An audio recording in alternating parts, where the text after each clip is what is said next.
Estuvimos en la audiencia de prosecución del juicio oral, en la que se resolvieron dos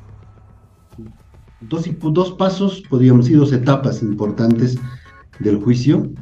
Por un lado, se agotó la prueba que ha ofrecido la acusación fiscal y la acusación particular. Esto implica que ya terminó esa etapa de producción de la prueba.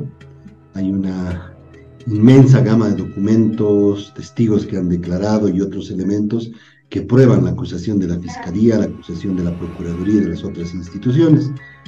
Y por otro lado, también fue importante ayer porque se rechazó la acción de inconstitucionalidad concreta, una de las muchas acciones de inconstitucionalidad concreta que lamentablemente planteó la defensa. ¿Por qué digo lamentablemente? Porque al parecer son tácticas dilatorias, son tácticas de chicanería, que lo único que hacen es entorpecer el avance del juicio. Pero esas dos etapas fueron superadas el día de ayer.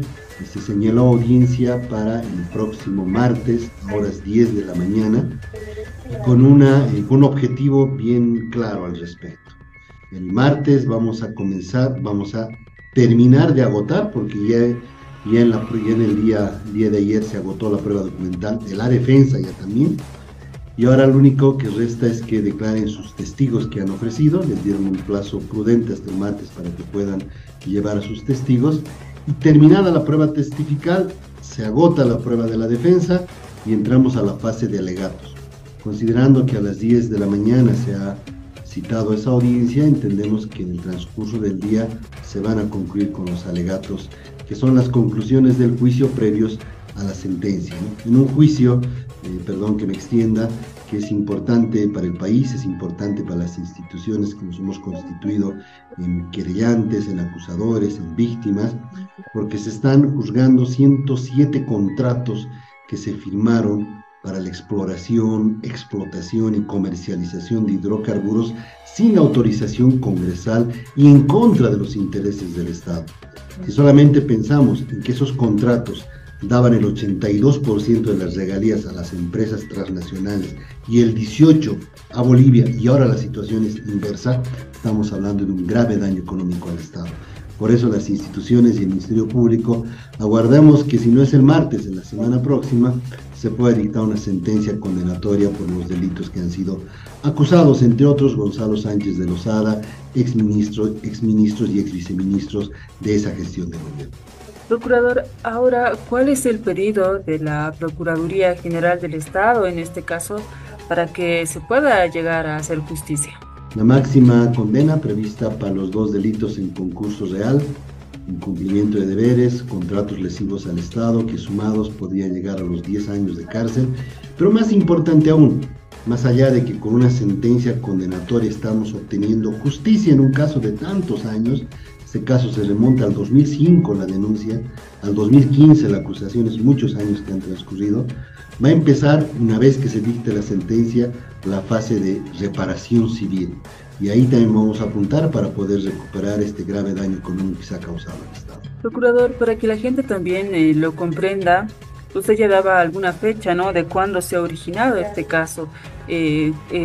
¿Por qué se origina, procurador? Si nos podría detallar, por favor. El principal hecho juzgado son los 107 contratos que fueron firmados sin autorización congresal en la gestión de Gonzalo Sánchez Lozada, otros de Tuto Quiroga, que fue beneficiado con un indulto, por eso no está en este juicio, y que en suma incumplieron lo que dice la Constitución Política del Estado, que todo contrato de exploración, de comercialización y de explotación debe ser autorizado por el Congreso. ¿Por qué digo Congreso? Porque eso decía la anterior Constitución, y la nueva Constitución dice lo mismo. La Asamblea Legislativa tiene que autorizar los contratos relacionados a la exploración, explotación y comercialización de hidrocarburos. Pero no solamente eso, con esos contratos se causó un grave daño económico al Estado. Estamos hablando de millones de dólares, solamente un ejemplo. La empresa petrolera Shell ha demandado al Estado boliviano un arbitraje pidiendo una indemnización de 12 millones de dólares y ya tiene un laudo favorable. Esta sentencia nos va a servir para presentarlo al tribunal arbitral para pedir la nulidad, para demostrar que los contratos estaban viciados de nulidad, que no tenían la autorización congresal. Y va a evitar que otras empresas puedan presentar los arbitrajes, solo en el ámbito de los arbitrajes. Y en el ámbito de las regalías, te explicaba, ese 82% que estaban las empresas transnacionales se autorizó gracias a estos contratos ilegales, a estos contratos viciados de nulidad. Por tanto, el daño económico se agrava para el Estado. Procurador, por favor, si para terminar esta parte, si nos podría reiterar cuántos pasos más quedan, cuántos pasos más faltan para que se pueda llegar a una sentencia. Sí, como tú me pides, facilito, el día martes a las 10, el Tribunal Supremo de Justicia, que está constituido en su sala plena con los no magistrados en el Tribunal de Juzgamiento, va a conceder la palabra a la defensa para que haga comparecer a sus testigos. Una vez que sus testigos comparezcan, declaren, respondan las preguntas, el interrogatorio, el contrainterrogatorio, va a cerrar la fase de la acusación y de la defensa y de la presentación y producción de prueba. Eso implica que va a comenzar la última fase del juicio, que son los alegatos.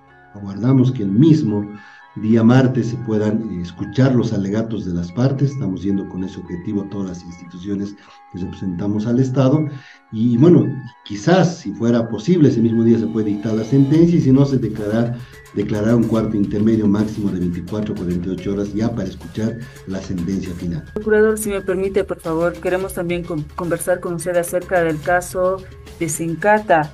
¿Qué va a ocurrir este lunes 2 de septiembre en este caso, por favor? Sí han coincidido esas dos audiencias muy importantes para el país, muy importantes para el Estado. En un caso estamos hablando, terminamos de hablar del grave daño económico al Estado, de una afrenta también a los intereses de la ciudadanía, porque ese caso de Petrocontratos, esa firma de contratos que no cumplían los requisitos constitucionales, dio lugar a la guerra del gas, con muchos muertos, con muchos heridos.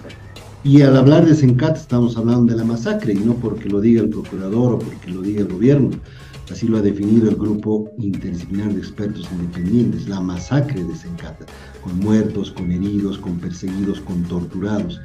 Ese juicio oral puro y contradictorio, después de 4 años, va a ser iniciado el día lunes en el Tribunal Cuarto de la Ciudad del Alto, y eso implica que una vez que comience el juicio, como manda también el procedimiento penal, de forma continua, contradictoria y oralmente, esperemos tener pronto una sentencia como la que estamos abordando en el caso Petrocontratos. El delito que se ha acusado, tanto por el Ministerio Público como por los acusadores particulares, no solamente está la Procuraduría, está el CERDAVI también en representación de las víctimas y otras instituciones, es genocidio, 30 años de cárcel sin derecho a indulto. Los acusados son la presidenta del gobierno de facto, la señora Áñez, sus exministros de gobierno, defensa, exmando militar, exmando policial. Contra todos por genocidio, y lo que se pretende es una condena de 30 años sin derecho a indulto. Y como nos pedía además el pueblo, como nos recomendaba la GIEI en su informe que ha elaborado y otras instancias internacionales, memoria, verdad, en este caso justicia para nuestras víctimas. Procurador, ¿cuántas personas suman en total en este caso, ¿no? Las personas que están siendo acusadas, y cuáles han sido las pruebas que ha presentado el Estado en este caso? Las pruebas presentadas por el Ministerio Público y por las partes acusadoras particulares son exámenes médico-forenses, certificados de defunción, estamos hablando de muertos, también estamos de lesiones graves y gravísimas, certificados por eso médico-forenses, relatos, declaraciones de testigos, declaraciones de las propias víctimas, informes periciales que se hicieron de lo que sucedió en Sencata. Es un caso muy similar al de Sacaba, pero el Sacaba es otro caso que está abierto en Cochabamba, y esperemos pronto también informar que está iniciando el juicio. Pero aquí concentrados en lo que ha pasado en Sencata, en ese operativo militar y a la vez policial mixto que fue autorizado por un decreto supremo, el decreto que le hemos denominado de la muerte, y que dio origen y detonó los múltiples heridos y varios muertos en estos, ni siquiera enfrentamientos, en esta masacre del pueblo boliviano. Procurador, por favor, ya para finalizar la entrevista, ¿cuál es el rol de las organizaciones sociales en este caso para que haya o para que se resuelva este tema, ¿no? El caso de Sencata.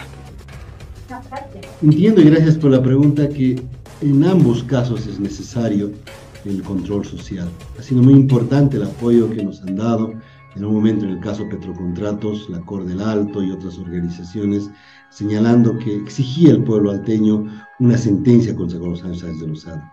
Sáenz de Lozada no tiene sentencia todavía en Bolivia. Sáenz de Lozada tiene sentencia en los Estados Unidos. Es increíble que nuestra justicia no haya dictado todavía una sentencia contra Gonzalo Sáenz de Lozada después de los tantos muertos, heridos y violaciones de derechos humanos que él ocasionó.